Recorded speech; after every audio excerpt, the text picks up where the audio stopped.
E hoje com um vídeo um pouco diferente, que eu vou responder uma pergunta do meu querido Edson Pisa, velho companheiro de Orquestra Tom Jobim.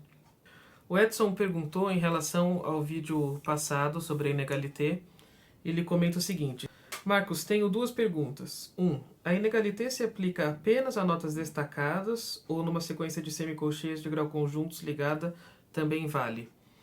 E 2, se aplica a toda a música francesa durante todo o barroco, exclusivamente, e na música vocal. Se você puder indicar gravações, seria legal também. Forte abraço. Edson, muito obrigado então por essa pergunta. Eu te respondi brevemente por escrito e, como prometido, vou comentar um pouco mais extensivamente nesse vídeo.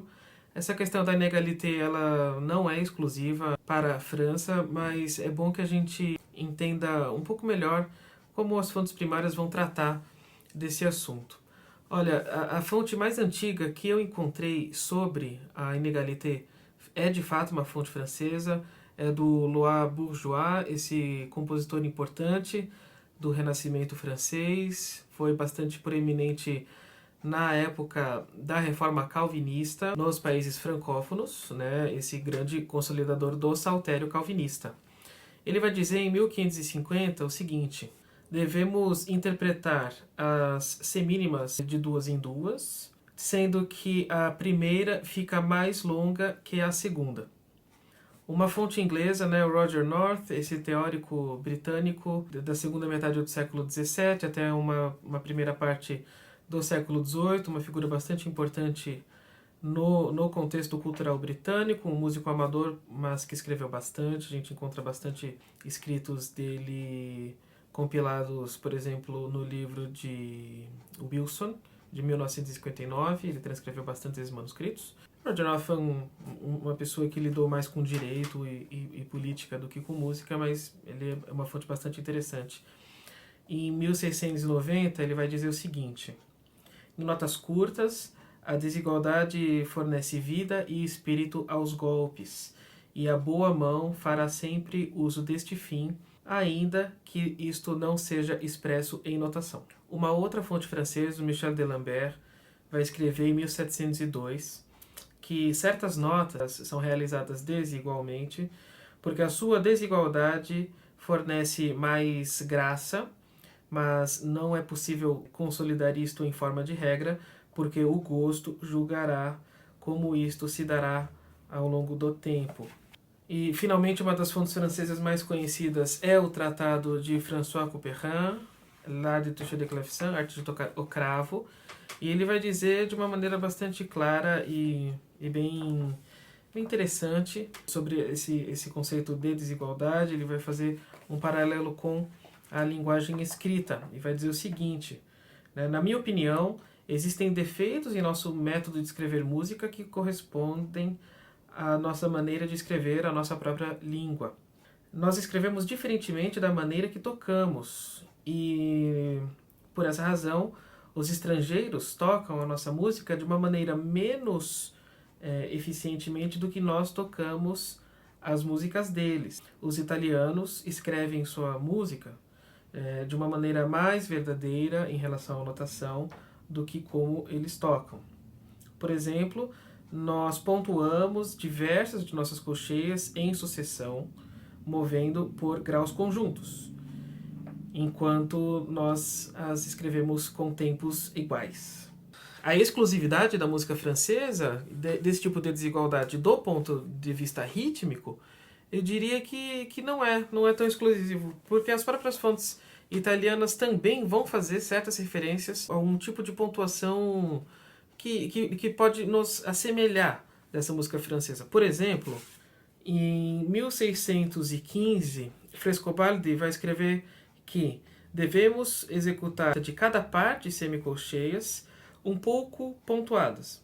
E uma outra fonte, do Alessandro Scarlatti, 1694, ele vai dizer que sempre que tocarmos tempos iguais, tempos de notações igualmente escritas, a passagem deverá convidar um pouco à desigualdade.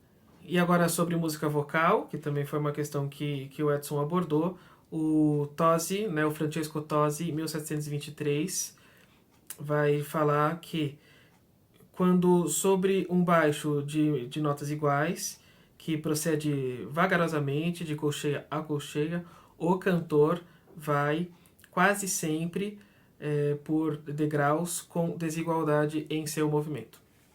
Então, o que nos angustia na contemporaneidade é que não existe uma resposta pronta, uma fórmula que nos auxilie a desvendar de uma vez por toda o mundo da desigualdade. A questão é que o grande objetivo não é esse, né? A gente vai sempre buscar como que essas desigualdades devem acontecer. Ao que tudo indica, o gosto vai ser sempre o nosso mediador, então a gente refina a nossa maneira de escutar e executar a música e a gente vai analisar caso a caso. Agora, sobre como que acontecerá essa desigualdade que os autores italianos já abordam também, na minha experiência, vai ser um pouco diferente da música francesa, é óbvio. É claro que em alguns casos nós podemos, sim, pontuar uma nota ou outra de acordo com a necessidade, mas a gente pode pensar a desigualdade na música italiana como algo que extrapola a questão rítmica. Por exemplo, diferenciações de dinâmica, um tipo de desigualdade. O rubato pode ser entendido como um tipo de desigualdade também. Certas liberdades rítmicas podem ser desigualdade. Até maneiras diferentes de ornamentar podem ser consideradas desigualdade. E a gente entendendo desigualdade no contexto retórico, né, como eu comentei das obras de Cícero e Quintiliano ali da latinidade. Uma outra coisa é que na música alemã, essa inégalité francesa ela vai ser bastante bem-vinda em muitos casos, sobretudo na música de Telemann, Bach e Handel, por exemplo, né, dessa geração do barroco tardio. Agora, quando não usar inégalité, né, e aí sobre a música vocal em grandes melismas, bom, a música francesa ela vai evitar bastante os melismas, né, sobretudo nessa transição do século XVII para o XVIII, a gente vai ter poucas utilizações melismáticas, portanto, vai ser uma preocupação que não vai ser tão corriqueira na execução de música francesa, mas eu diria que quando isso acontecer, eu acho que isso no canto acontece de uma maneira muito mais natural. Eu diria que a inégalité na música vocal ela vai estar muito mais voltada às questões textuais do que musicais propriamente ditas. Agora, quando que a gente utiliza a desigualdade? São vários lugares, como a gente já viu nessas fontes primárias, graus conjuntos são um lugar favorito para essa utilização. Geralmente notas de valores pequenos também vamos utilizar a inégalité. Caso a gente perceba que a melodia possa ganhar em um grau de eloquência maior com a inégalité, isso também vai ser bastante bem-vindo, seja na música francesa, italiana ou alemã. Via de regra, no repertório francês, a gente vai sempre buscar naturalmente por uma desigualdade e existem alguns recursos que os compositores utilizavam para anular esse nosso ímpeto de tocar desigualmente. Então, o primeiro passo seria a indicação expressa de executar notas igualmente. Então, expressões como également, note égale, note martelée, détaché, mouvement décidé, mouvement marqué e coupes égaux, por exemplo. Né? Todas essas referências fazendo alusão a golpes iguais. Um ponto também pode indicar igualdade de notas e não necessariamente um destaque como lemos hoje, né, na nossa contemporaneidade. Às vezes a gente pode tocar permanecendo um legato com arco separado com notas iguais, não necessariamente destacando essas notas.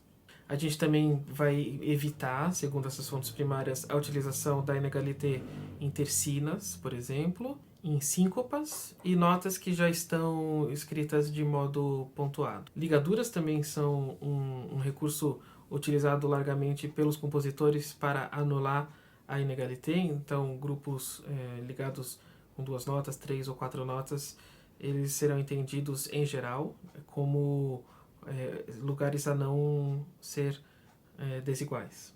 Movimentos que são excessivamente rápidos ou excessivamente lentos também não terão a desigualdade, porque isso aí deixaria a nossa interpretação idiosincrática demais ou impossível de executar no caso de músicas excessivamente rápidas. Um outro ponto também, em uníssonos e saltos intervalares muito distantes e muito frequentes, a gente também vai evitar a inégalité mas eu diria que isso vai ser analisado caso a caso. Bom, eu espero que tenha ficado um pouco mais claro a questão da inégalité. Eu agradeço ao Edson de novo pela pergunta e vejo vocês logo mais. Desejo a todos uma vida longa e próspera e